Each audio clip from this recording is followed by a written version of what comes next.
Wow, talking into the camera never gets any less awkward, even when you haven't made a video in like 2 years. Today I am reviewing the movie Into the Woods.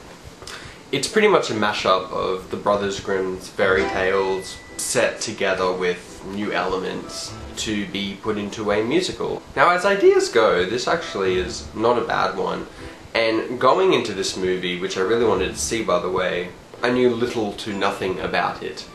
I did a little bit of research before going. I knew kind of who was in it, I knew it was a musical. I'd seen the trailers and I knew it was a mashup of fairy tales. I didn't really know the direction which the story would take. I didn't know how it would unfold. I didn't even know it was about what happens after the happy ever after. So basically the format it took in the original stage show was the first act was these characters undertaking their journeys and achieving what they wanted to achieve. Jack selling his cow for magic beans, which grew into the beanstalk. Cinderella meeting the prince and winning the golden slipper.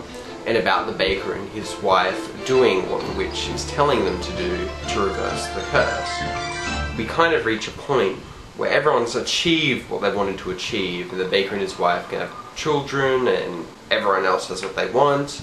But then we venture into what happens after and they all lived happily ever after. And we venture into kind of the complications of things. And it eventually leads to people kind of singing that what it is that they wished for, this thing that they wanted most, can actually be a curse. It can actually damage what you've had before. I guess it's kind of a bit like the Wizard of Oz thing, how she should have appreciated home and she had to go on that journey to appreciate what she had before to realize there's no place like home. And on the other hand with this, it's be careful what you wish for. What I did have issue with story-wise was pacing. I feel like a lot of the pacing was off. For instance, let's have a look at the end of the movie where pretty much it's about 4 or 5 minutes left of the movie. So they're singing No One Is Alone. They use their cunning plan to kill the giant, and again, this isn't really explained very well. They throw a rock at her head and she dies. By this point in the movie, the baker's wife has died, because when you kiss a prince who's not your husband, apparently that is a warrant for death. Jack's lost his mother, Cinderella's alone, and Little Red doesn't know where her grandmother or parents are. So essentially, all these main protagonists of the story are alone. So pretty much, it's what are we going to do? And Rick goes, oh I know, we'll live with you, Baker. Seriously, this was kind of a bit like, okay, then the movie ends pretty much with him telling the story of what happened to his child and teaching him what he'd learned throughout the story. Well, I'll take in 2 kids and yeah, that's great. The end. It did feel very rushed and unexplained. I would say as well, the general situation of taking all these fairy tales and sticking them together does make it a bit disjointed and uneven. Because obviously you're taking a bunch of pre-established stories and sticking them in a new one. They fit together, but they do feel a bit jaggedy. But of course you're taking a 3-hour show and condensing it into something that's movie length appropriate for possibly children, which is not really a kids movie. The cinematography and the production design together really made this a lot better than it would have been otherwise. Some of the shots were actually really, really beautiful, and I especially like the symmetry between the first shot and the last shot being the same. Makeup was an interesting part of the movie, and it ties into, you know, costuming and production design and everything, which I would say production design was the strongest part of this movie, and if it doesn't win the Production Design Academy Award, then I give up. But there are a few characters, namely Rapunzel's prince and Meryl Streep's witch, that really annoyed me. For instance, this prince, I swear, looked like he was wearing full-on makeup riding through the forest. I swear I may as well have had eyeliner on and goodness knows what else. Because it just bugged me. It's like, why is this prince living in presumably what would be around the Middle Ages wearing all this makeup? Maybe that was just me, maybe I'm just being picky. The witch on the other hand had weird makeup on her forehead that was really distracting. I really only noticed it majorly during Stay With Me because there were obviously a lot of close-ups that were held for a significant period of time.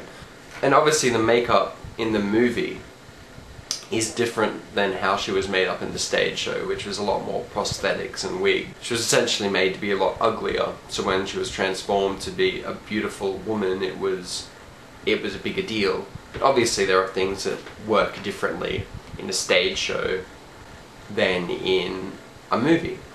Casting wise, people, in general reviews and in general comments, people obviously going to pick apart the casting. There's going to be obviously comparisons like between Meryl Streep and Bernadette Peters, who played her originally. I, on the other hand, didn't have much issue with the casting. I actually think Meryl Streep was a perfect choice.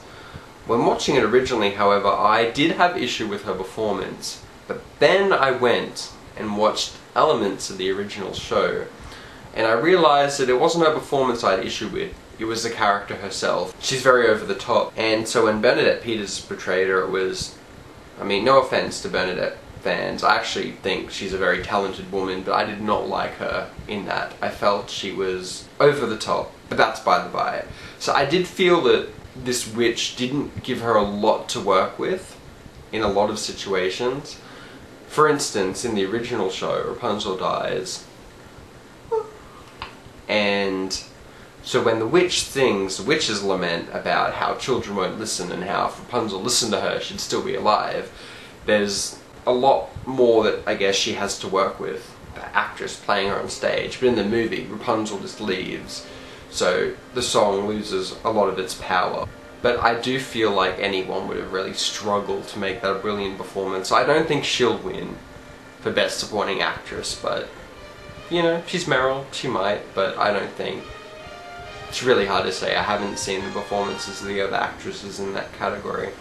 The two children. Now, a lot of people had issue with this because usually older actors would play them in the performance and there are sexual references that are placed that would make more sense with older people playing them. However, we are looking at the fact that this is a Disney movie, people. Regardless of the age of the actors, they're not going to have overt sexual references. So I think casting these two actors was actually really good, especially since it could have been Sophia Grace playing Little Red, and that would have been not a good move, I don't think. But looking at both of these children have experience in the theatre, so looking at their performances, they were very kind of theatre performances and a bit. They didn't have necessarily the subtlety that film actors would have, but I think they both did very well, singing wise, acting wise. I really like their look as well. I think they were great casting. Anna Kendrick as Cinderella. She's not the first person I'd think of when I think of Cinderella, but she did well. I mean, I think singing wise she can pull it off. She's obviously an amazing singer, and I thought this from Pitch Perfect, but I have even more singing respect for her now from that, especially on the Steps of the Palace. She killed that. Chris Pine as Cinderella's prince, it threw me, because originally I'm looking and I think he just looks too old for her. Like, I know that might sound a bit harsh, but there's something about him that just looked a bit, like together they looked a bit out of place, I think. And I think it was the age thing. But that character with the kissing random people he meets in the woods. Foolishness can happen in the woods. Strange guy. Anyway, so I think that was more the character than the casting. James Corden as well was not necessarily my first choice. I don't know, he didn't necessarily strike me as what I'd picture the Baker to be like, but he did really well. I mean, I hadn't really seen him in anything, but he, singing wise and everything, he did well. He and Emily Blunt together did amazingly well. That was great cast. And then a lot of other actors, but there were actors that I didn't even know were in this movie, like Christine Baranski and Frances de la Tour. I didn't know these people were in this movie, so it was actually a nice surprise. And Tammy Blanchard and Lucy Punch and everything, I didn't know that these people were in this movie, so it was a nice surprise actually to see these familiar faces, and they did well. But a lot of the casting didn't have too much noticeable effect on me, like yeah, Rapunzel, like great voice, pretty girl, but didn't really have much of an impact on me. Johnny Depp, as I don't like Johnny Depp personally. Like, I mean, he's a good actor and everything, he's a fine singer, there's nothing wrong with him, just personal preference, I don't really like him. But I guess he fit the character. He was fine. Wasn't a very long role anyway, so wouldn't be really picky about that for like a couple of scenes, 10 minutes or whatever. It wouldn't. Music. Now, I didn't know these songs. The first 16 minutes, I really did like the opening, like the song, that Into the Woods song, and how it set up the different characters, and the editing of that was really, really good. It allowed kind of to bring all these different stories together, and the characters were introduced in a, I think, good way through this song. And the other songs were also good. I didn't love them as much as I'd love something in, say, Wicked or Les Mis, but they were good. I've never really had much encounterment with Stephen Sondheim, but his writing is very beautiful. There's something about it lyrically. Each line of the song kind of makes sense. It's fit in such a good way. It's not just sticking random songs in and people start singing out of nowhere. It's a lot of singing, but it kind of fits each line, and the way they're put together, the arithmetic of it, the rhythm is really done well. It really fits. Especially my favourite number of the whole movie probably Was Your Fault. And the layering of that song, the characters singing, adding in, pitching in the right time, that would have been so hard to perform. But the way it was done so well that it just blew me away, especially when you're looking at two children who don't have the experiences of some of these older actors. I would necessarily go, this is my favourite movie of the year, or I love it so much, everyone should see it. But I did like it. I think it had elements that were done well. I think it's really the pacing that really confused me enough would be the reason why I walked away with that slight doubt about it. But ultimately, I think it's a good movie that you should see if you like musicals, because yeah, I think it's great.